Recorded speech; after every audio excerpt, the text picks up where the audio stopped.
We gotta help leaders not lose track of how important the human element is. Change is not an event, it's a process, right? Sort of the parent of all soft skills is self-evaluation against an objective standard. Self-evaluation doesn't mean looking in the mirror and saying, hey, I like what I see, right? The mirror is a great teacher unless you always love what you see. I am absolutely convinced, and I will make the case to anybody, that the best way to make yourself valuable, to build your value in the real world, is to add value for others, to be valuable to others. Most people, what they want from their immediate leader, manager, supervisor is just a whole lot more help avoiding unnecessary problems. Hey, how's everything going? Everything on track? Any problems I should know about? Hey, how's everything going? Everything on track? Any problems I should know about? Those are the three most common questions managers ask their direct reports. But those questions tell you nothing. Zip, zero, nothing. We interrupt each other all day long. None of the conversations get into enough substance. And that means problems hide below the radar.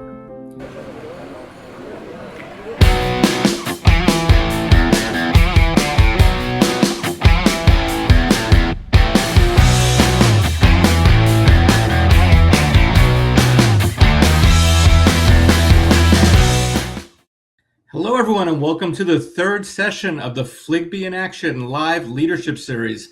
I am really excited about today's session. I'm going to introduce our special guest in just a couple of minutes. If you remember last week, I spoke with Rachel Ovens from Boehringer Ingelheim, and we talked about cultivating high-performance teams and what goes into making those teams really effective, the management, the leadership, the team building, and everything else. The week before that, I spoke with Scott Silver, the co-founder of Control Media, and we talked about leadership and management in the film industry. And today, I'm really excited to talk to a really special guest, a good friend of mine and one of the foremost experts in leadership, Bruce Tulgan. So let me tell you a little about Bruce, and then we're going to get right to it because I know he has a lot to share with us. So Bruce Tulgan is the founder of Rainmaker Thinking, a training consulting firm in New Haven, Connecticut, and he is internationally recognized as one of the foremost experts on leadership. Bruce is the author or co-author of 21 books, including his best-selling It's Okay to Be the Boss, the classic Managing Gen X, and his popular Not Everyone Gets a Trophy, How to Bring Out the Best in Young Talent. That's a really good one.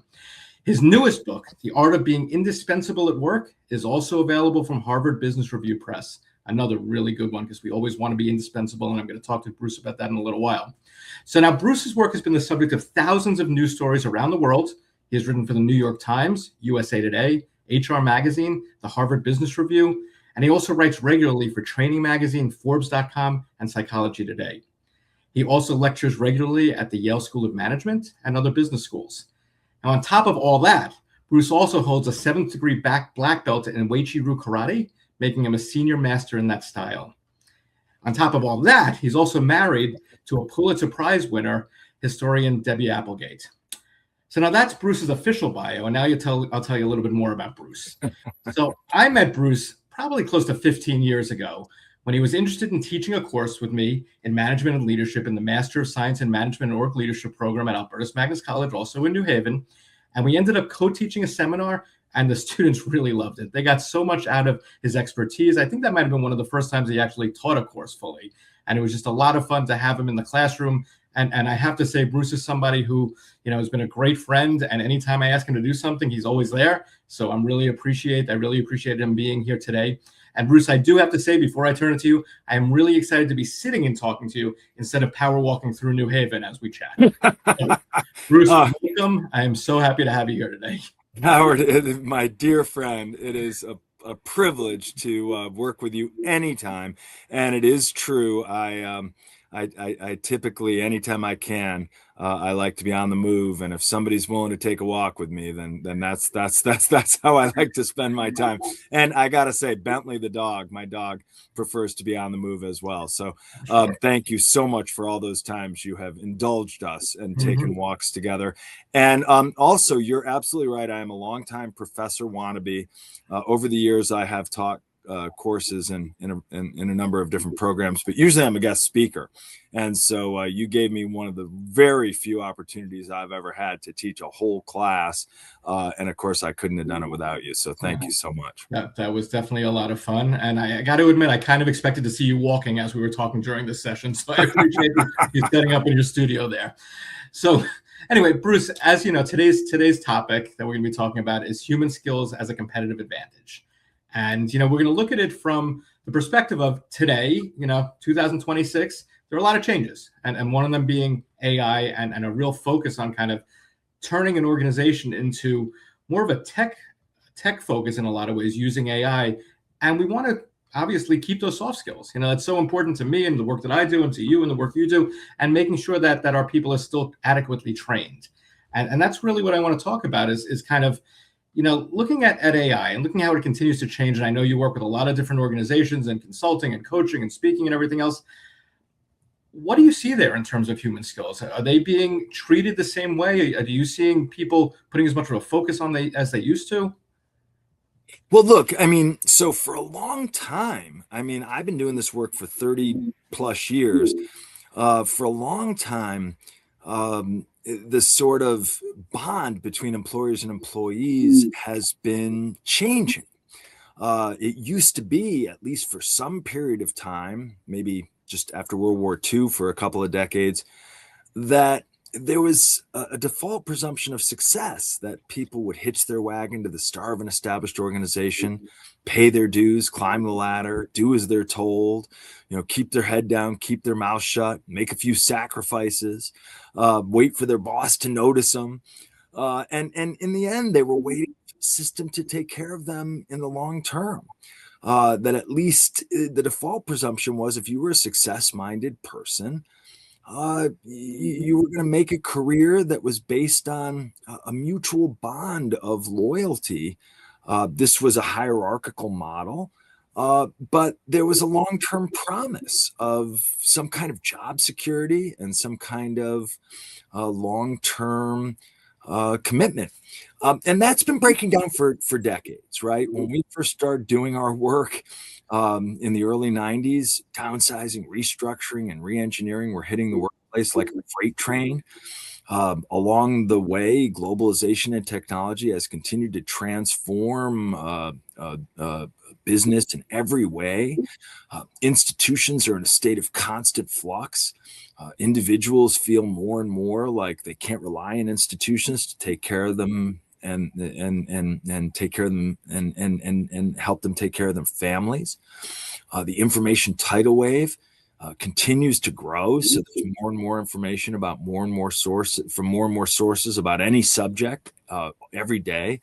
Immediacy, the pace of change continues to accelerate. So in some ways, the change and uncertainty in today's environment is just a continuation and an acceleration of transformation that's been going on for decades. But I do think it's transforming faster and in a qualitative way.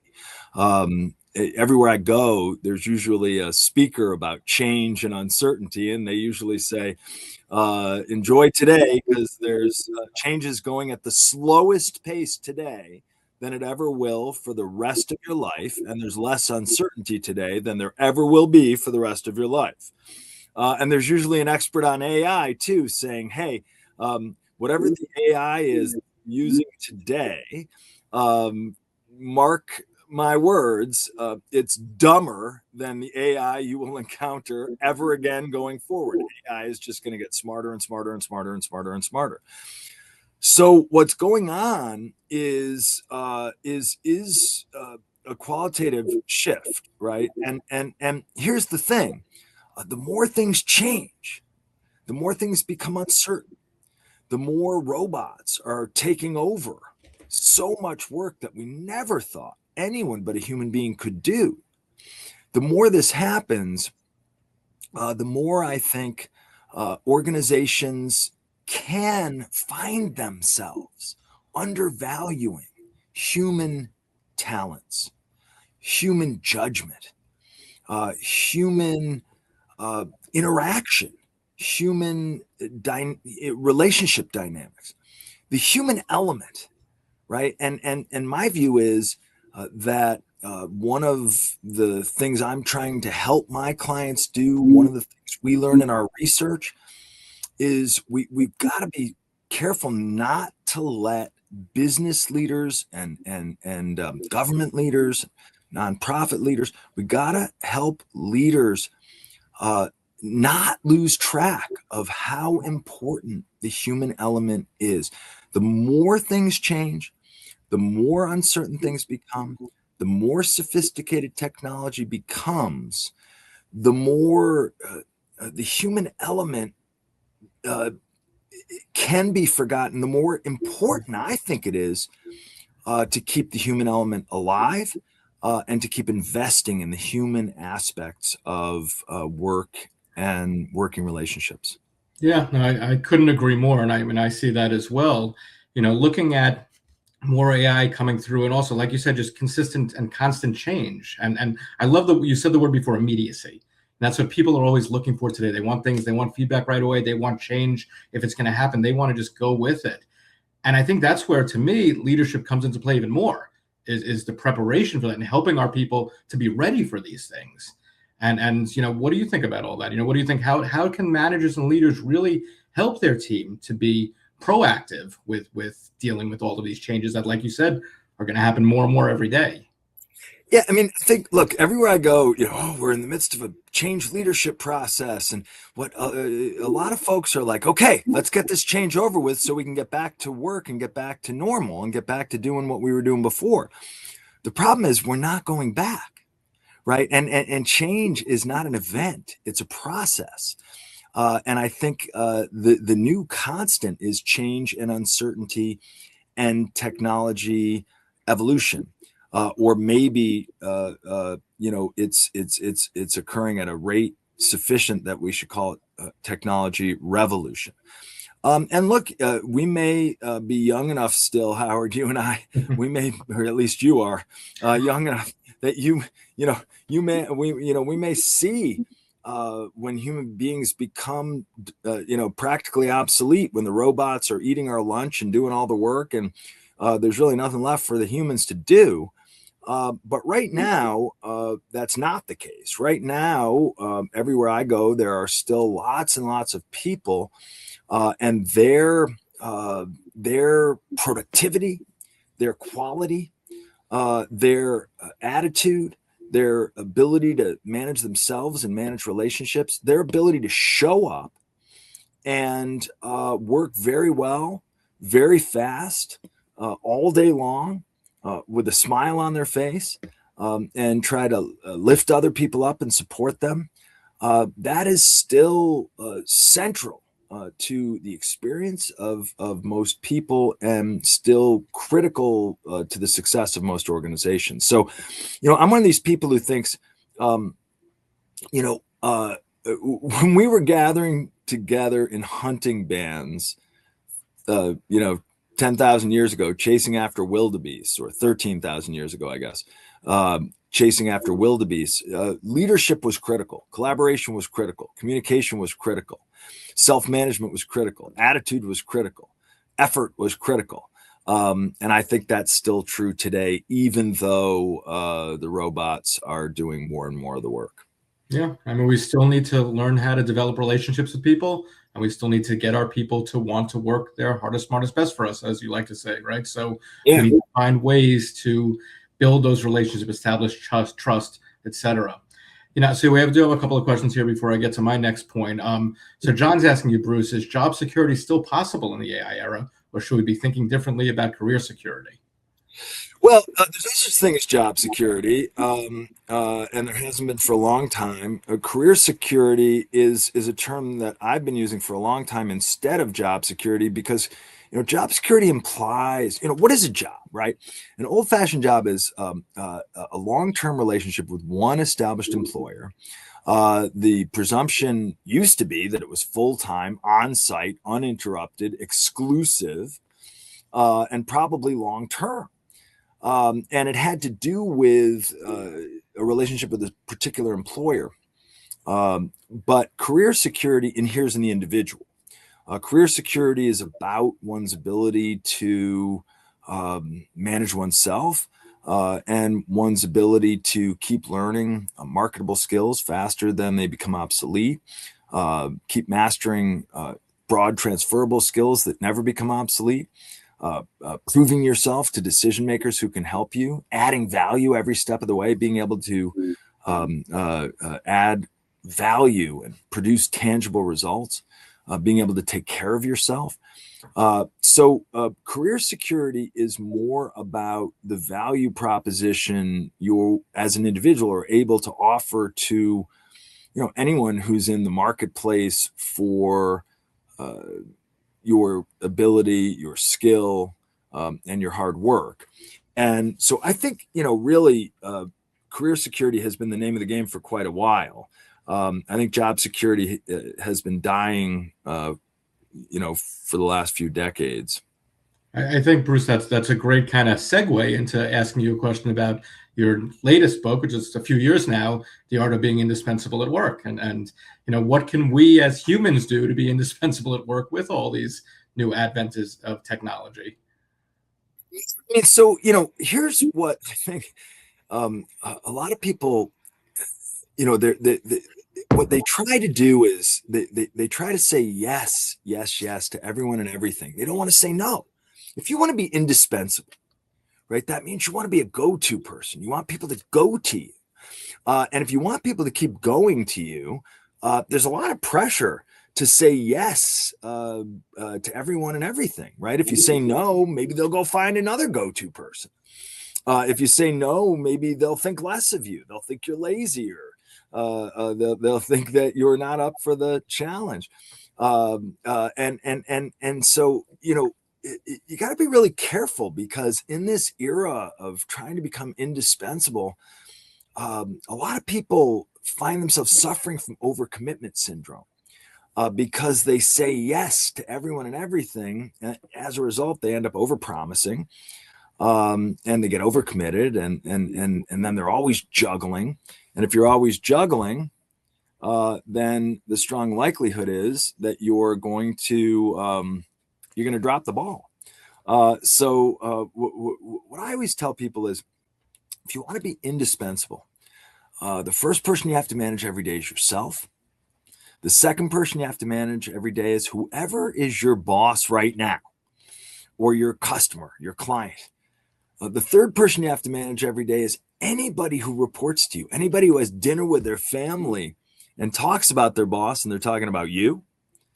And the fourth person you have to manage every day is everybody else, right? Whether they're outside vendors, or their customers, or their lateral colleagues or diagonal colleagues. So if you want to be indispensable, the question is to whom? The first person you have to manage every day is yourself. And then you have to make sure you're aligned with whoever is paying you right now. And then you've got to make sure that anyone you're relying on, anyone who's relying on you, you're providing the guidance, direction, support, and coaching that they need. And then there are all those other people outside the chain of command who are going to come to you with requests, because everybody's got too much to do and not enough time. So everyone's looking for help. Absolutely. And that kind of goes to your other book, one of your other books, in bridging the soft skills gap, right? And, you looked at the soft skills gap. I don't remember how many years ago that was. That was over a decade ago, right? When you wrote that one. And the question I guess probably was that there is a second edition of that book. And I will tell you, yeah, I mean, look, a lot of times people say to me, what do you mean the first person you have to manage every day is yourself? And that does go to our soft skills model. What are the 12 missing basics, the 12 fundamentals of self-management that are in great demand, but in insufficient supply? That's what that book is about. And the first set of soft skills, or the first set of self-management skills, we put in the bucket of professionalism, right? So number one, self-evaluation against an objective standard, right? Sort of the parent of all soft skills is self-evaluation against an objective standard. Self-evaluation doesn't mean looking in the mirror and saying, hey, I like what I see, right? The mirror is a great teacher unless you always love what you see. But you need to have an objective standard. If you want to do more push-ups, you got to count your push-ups, right? If you want to run faster, you got to time yourself when you run. So you have to find objective standards in order to get better. That's self-evaluation. The second piece of professionalism is personal responsibility, which means being very aware of what's outside your control, but focusing like a laser beam on what you can control, right? Your thoughts, your words, your actions. The third is attitude, right? Which is, feelings are on the inside, attitudes on the outside. So I always tell folks, you're entitled to feel whatever you want, but if you want to seem like a professional, nobody else knows what you're feeling because you're at work and you're an adult.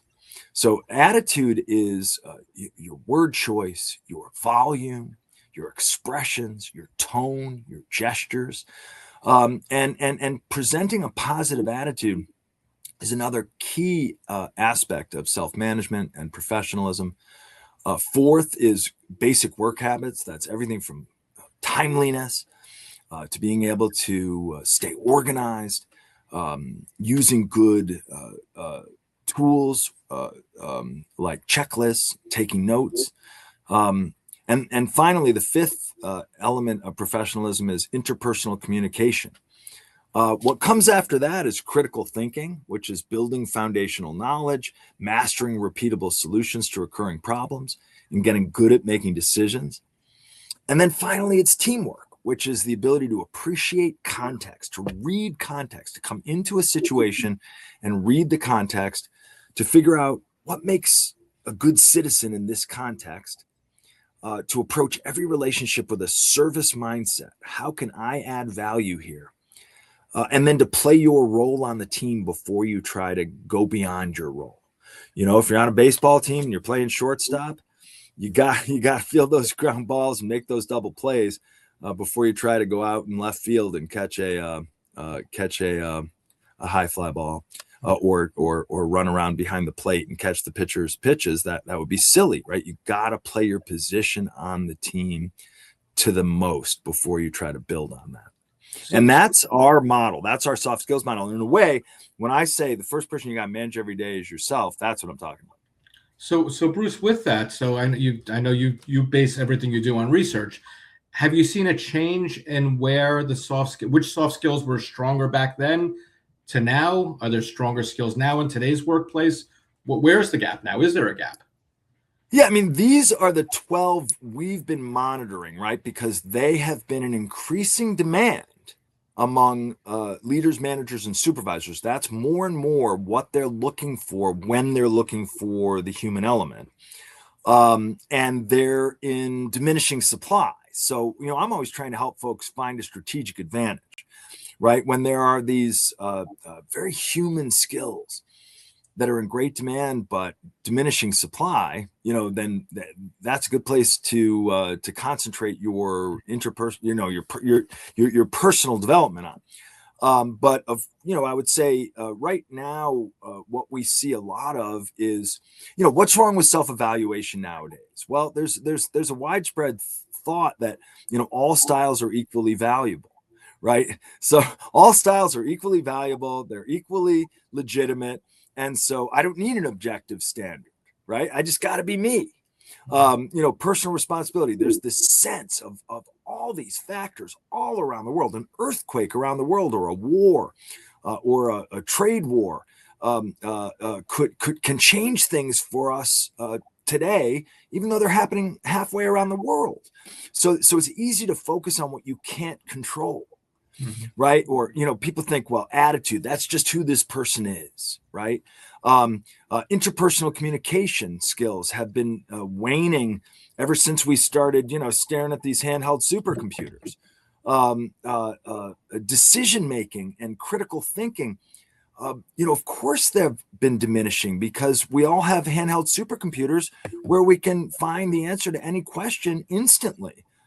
So I think these are the ones, and then service mindset, the idea of learning how to follow, right? Of being a good follower, of being a good citizen, of always trying to add value instead of looking out for number one, right? This idea that somehow I am absolutely convinced, and I will make the case to anybody, that the best way to make yourself valuable, to build your value in the real world, is to add value for others, to be valuable to others.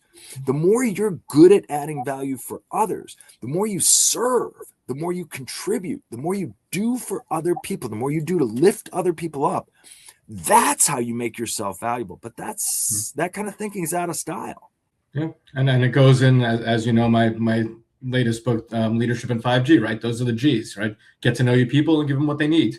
And that's such an important concept, making sure that you're understanding who needs what. So Peter asked a question, I know we have on the screen too, but Peter asked a question before talking about self-evaluation, which you just spoke about as well. So why is this such a critical issue, and how can people improve their ability to assess themselves honestly? That's a good question. Yeah, here's like a simple, I guess they would call it a hack nowadays for getting better at understanding yourself, getting better at self-evaluation in general, is put yourself through a self-evaluation boot camp.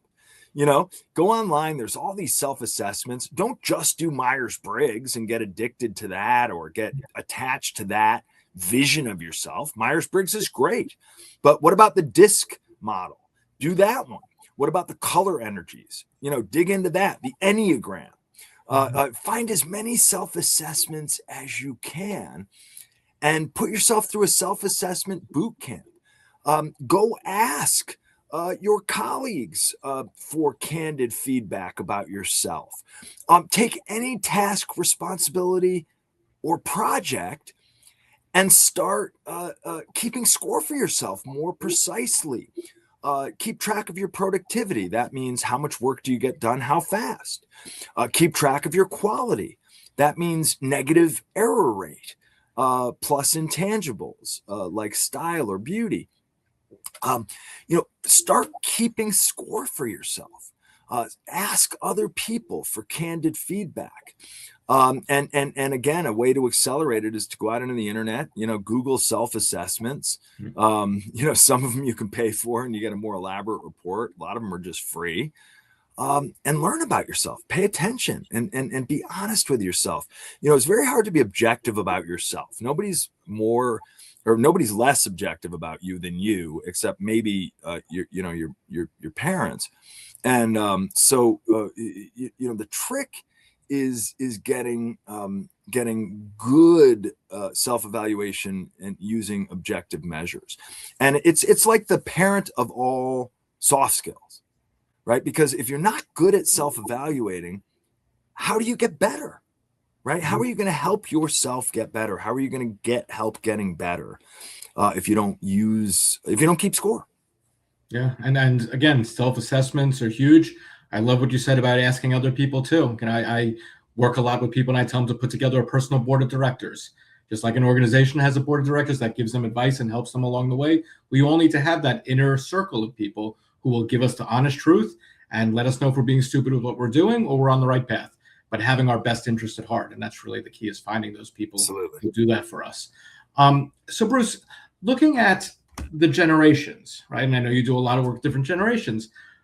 How do we manage and lead the generation today when they are on their phones all the time and they are using AI instead of doing things for themselves? Well, look, one thing that I think, we've been tracking generational change in the workplace since the early 90s. And you have to remember, this isn't just about a bunch of young upstarts, right? This is about profound changes in the world, in our economy, in our society, in the nature of work, and in every workplace, in the fundamentals of the employer-employee relationship. So many people say, oh, kids today, they don't want to work hard. They demand immediate gratification. They want to do everything their own way, and they want what they want, and they want it right now. They have short attention spans. They demand immediate gratification. People have been saying this about the next generation of workers, at least since I was young, right? And I think, probably every new generation of young workers comes along and irritates the grown-ups. The long range term of art we use to describe this phenomenon is kids today. And but there is something to generational change, right? What is generational change? Everybody goes through the natural developmental life stages, right? All human beings, they start out young, God willing, they grow old. We all go through these natural developmental life stages. And that's true from generation to generation. What's different from generation to generation is what accidents of history are occurring for each cohort as they're going through those life changes. Think about the pandemic, right? That was an accident of history. Well, but if you were 15, it was a heck of a lot different in terms of its formative influence on you than if you were 50. Same is true of 9/11, right? If you were just starting out in the workplace, as opposed to if you were a kid or if you were at the tail end of your career. Think of the stages of globalization and technology. Think about the ubiquity of handheld supercomputers. These are all accidents of history. Now AI. What makes for generational changes, what are the accidents of history and how do they intersect with the life stages you're going through for each generation? I think if you look today, probably the biggest thing you could say that's different is in the workplace of the past. When you reached adulthood, that stage of life, right? You build a career and then you build a life around that career.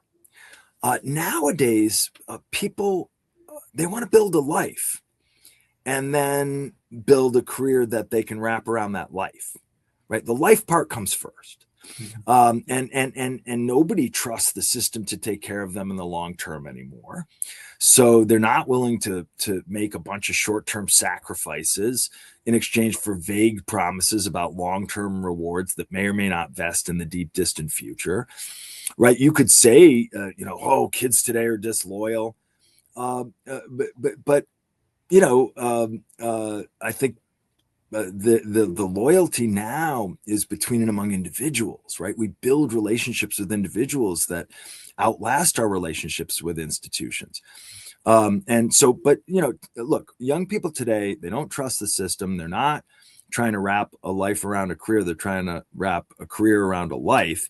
And first and foremost, they want to know, what do you want from me? What do you have to offer me today, tomorrow, this week? Don't tell me about the long term because, that's just a pretend game. And I think where they have a lot of savvy is realizing how real the uncertainty is and that, they would much rather control certain conditions of their life and make sacrifices when it comes to their working life. So how do you lead differently because of that, right? So you have a manager, you have a new leader, somebody taking over a department, understanding this about the people that he or she have working for them today. What do you do different? Well, look, in the workplace of the past, you could count on the default presumption of success to do a lot of the work of managing people for you, right? If success-minded people are going to pay their dues and climb the ladder, do as they're told, keep their head down, keep their mouth shut. If nobody tells them what to do, they're going to figure out what to do and do it anyway, right? That they're willing to waste time, they're willing to stay up late, they're willing to make a bunch of mistakes and break a few eggs. And why? Because they know someday the system will take care of them in the long term. See, that did a lot of the work of managing people for you in the workplace of the past.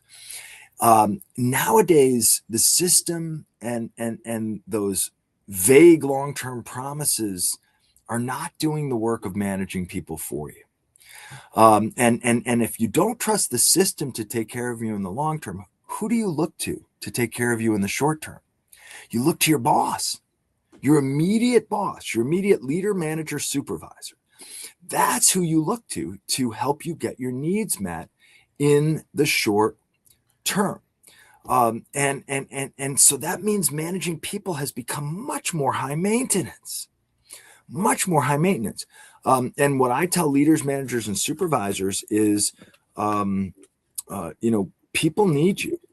They need guidance, direction, support, and coaching. They need you to be highly engaged in helping them understand every day, what are the priorities today? Help them understand every day, what are the ground rules today?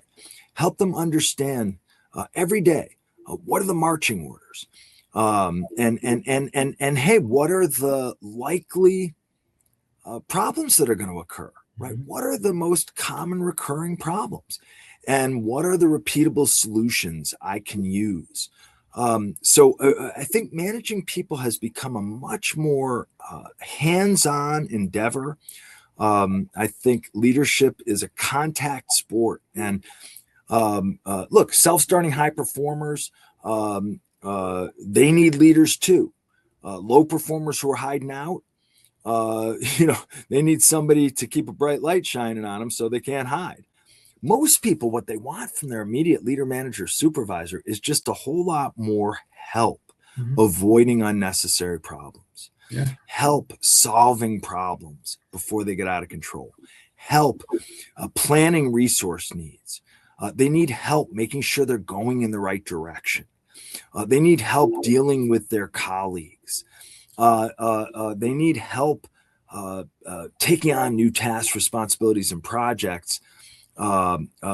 Mostly what people want from their leaders, managers, and supervisors is help getting a bunch of work done, avoiding as many problems as possible, and earning as much as they can for themselves and their families.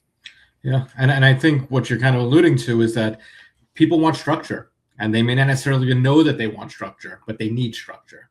And that's what a good manager is going to provide for them, and let them know what are my expectations of you? How are you going to be successful? And what am I, as your manager and leader, going to do to get rid of all the noise around you? And when people know that, they feel more comfortable to be able to push forward. Yeah, I mean, the bottom line is that 9 out of 10 managers communicate a lot with their people, but they just don't do it very well.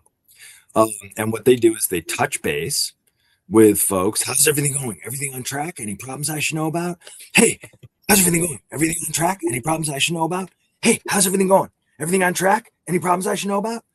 Those are the 3 most common questions managers ask their direct reports. But those questions tell you nothing.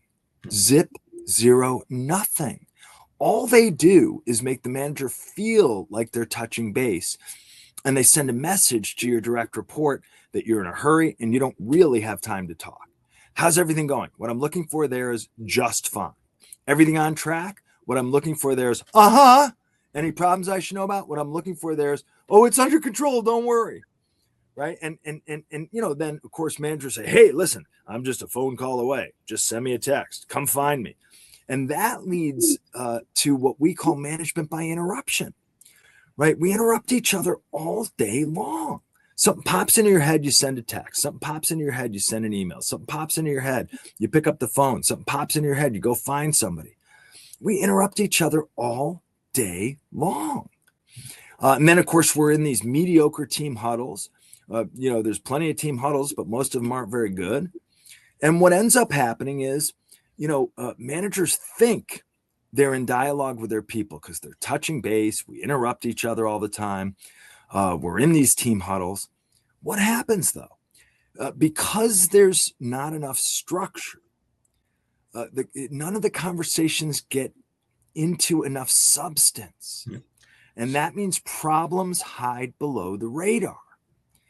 And what ends up happening, our research shows that almost always, before managers roll up their sleeves and have high structure, high substance conversations, something has to go terribly wrong. So managers, they think they're talking to people. They're touching base. They're interrupting. They're in team huddles. They're sending emails all the time until something goes wrong. And then they realize, oh, problems have been hiding below the radar. Now that there's a real problem, now we're going to really have serious conversations, right? And so we spend way too much time firefighting. right? Solving problems that never should have happened in the first place. And the only way to avoid that is if you put much more structure and substance into your communication before anything goes right, wrong, or average. You put structure and substance into your team huddles. You put structure and substance into your written communication. You put much more structure and substance into your one-on-ones before anything goes right, wrong, or average. Manage when you don't realize you have to. And when you're engaged in an ongoing structured dialogue with your people, then you see problems before they happen and you help folks avoid them. So Bruce, you said those questions, and I hear it all the time as well. What's going on? Is everything okay? What's a better question? What can you tell our listeners and our watchers? What should they be asking? Yeah, the golden questions are, what did you do? How did you do it? Show me. Let's take a look. Hey, what are you going to do? How are you going to do it? Show me your plan.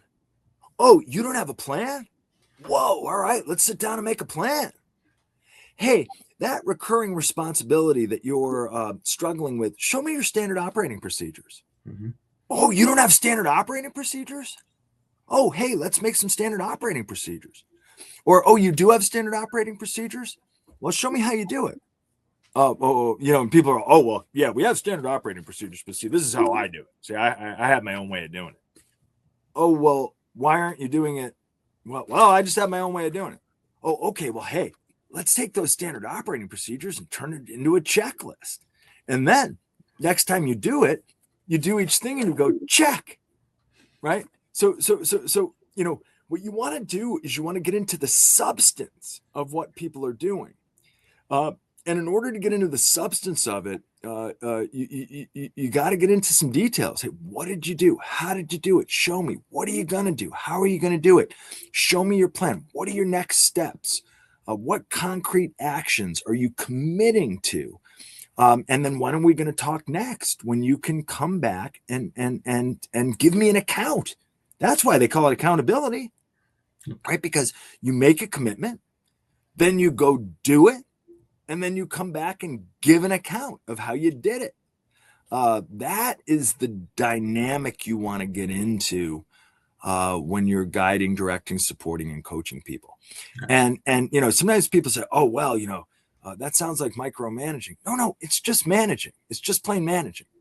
Some people, you need to talk to them twice a day. That's just what they need. Now, of course, some people, if you talk to them twice a day, it would be way too much, right? Everybody's different. But you have to figure out what each person needs from you when it comes to that guidance, direction, support, and coaching. The only way to figure that out is to be in dialogue with them enough. And remember, somebody might need to talk to you, once a week or every other week. But what if they all of a sudden take on a brand new project? Mm-hmm. Maybe you need to talk to them every day for a while. What if they take on a new responsibility? Maybe you need to talk to them every day for a while. What if you welcome a brand new team member? Maybe you got to talk to them every day for a while.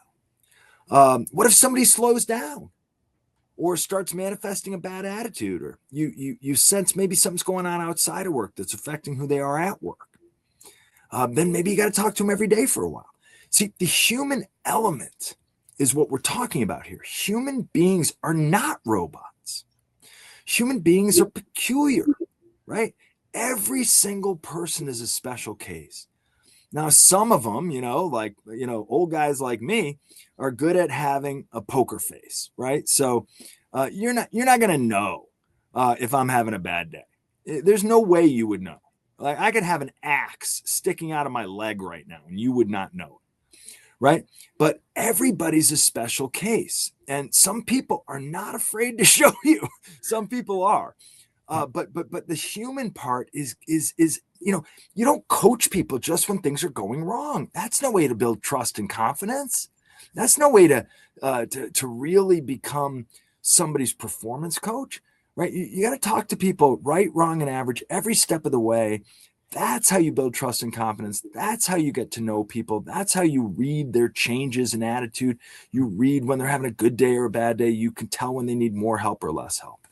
There's no shortcut to building relationships of trust and confidence. Absolutely. It takes time. Absolutely. So I want to pick on something you just said, because you talked about micromanaging. And I know you often talk about the flip side of micromanaging and the undermanagement epidemic. I was wondering if you could just talk a little bit about kind of what you're seeing with that today and what that is. Yeah, look, and now we've got, AI intermediating our work. We've got so many people more than ever working remotely. We have more globalization and so more people are working in different time zones. So, even if they wanted to be working coterminously, they wouldn't be. And so the undermanagement epidemic is just getting worse and worse and worse. Right. So, some people worry about micromanagement. That's too much direction and feedback for a particular individual at a particular time with a particular task, responsibility, or project. Too much. And it's extremely rare, actually, micromanagement. And frankly, the downsides of micromanagement are, it's a little irritating. And you can just say, hey, why don't we talk every other day for a while? Undermanagement is an epidemic hiding in plain sight. Most leaders, managers, and supervisors simply do not spend enough time leading, managing, and supervising, at least in a high structure, high substance way. Most leaders, managers, and supervisors, they communicate superficially unless things are going wrong, unless there's a crisis, and they simply are not talking to their people enough. Reminding them of priorities, going over ground rules, reviewing work product or work in progress, going over work plans, spelling out expectations, going over concrete actions with guidelines and parameters and time budgets. Most leaders, managers, and supervisors are just not doing enough leading, managing, and supervising. And the costs are monumental. Problems occur that didn't have to occur. Problems get out of control. Resources are squandered. People go in the wrong direction for days, weeks, or months on end. And that leads to a lot of rework. Low performers hide out and collect paychecks. Mediocre performers think that they are high performers. High performers get frustrated and think about leaving. And managers way too often think, it's easier if I just do this myself than try to delegate it. And so delegation becomes difficult. Undermanagement is an epidemic hiding in plain sight everywhere we go. When we get managers having more regular structured team huddles, more regular structured one-on-ones, and more discipline about writing things down, things go better. People have a better experience. They get more done.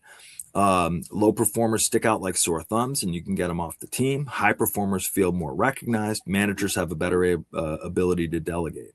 So this is a huge issue. So we have a question from Facebook, actually. It says, is there a generational difference in how people are trying to become indispensable? Well, I think the generational shift continues. I think people of all ages nowadays are thinking more and more like free agents. People of all ages now want to know, what do you want from me? What do you have to offer me? Not this year or next year, but today, tomorrow, this week, next week.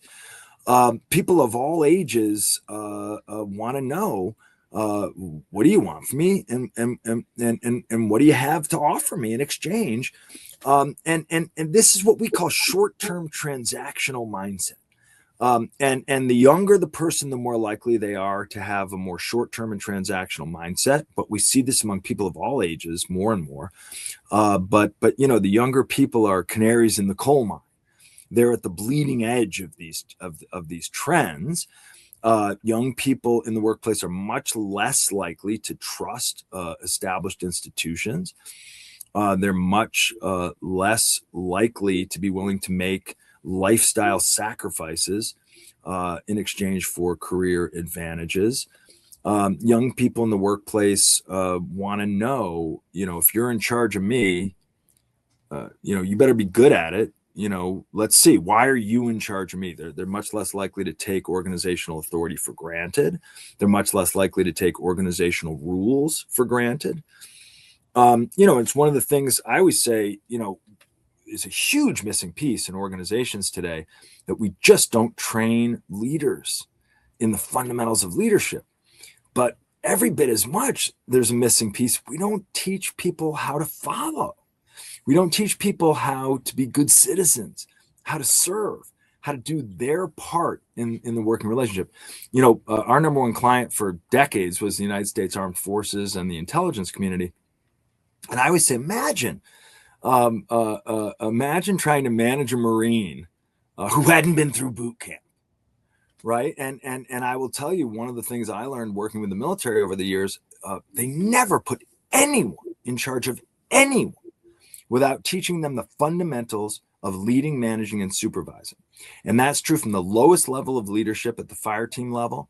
It's also true when we promote people to the general officer level and beyond. What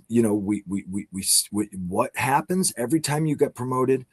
You have a whole new crash course in the fundamentals of guiding, directing, supporting, and coaching people. And remember, in the military, nobody's in charge of anybody who hasn't gone through boot camp or basic training, right? That certainly helps a lot if we get people who are working for us to understand how to work for us before we get put in charge of them. Makes a lot of sense, right? Just very rational, makes a lot of sense. So we have one comment here, then I'll ask you a question, and then we'll keep going on. So Dina, I think, has more of a comment than a question. And she said, a robot would definitely be better than my boss. ChatGPT talks to me in a much more human way. It's crazy. I don't know if we have to comment on that, but Dina, I'm very sorry, and maybe you can bring Bruce and I on to talk to your boss, and we'll see what we can do. Yeah, or send me an email, and I'll be a secret gift giver for your boss. I'll send your boss some books. Awesome.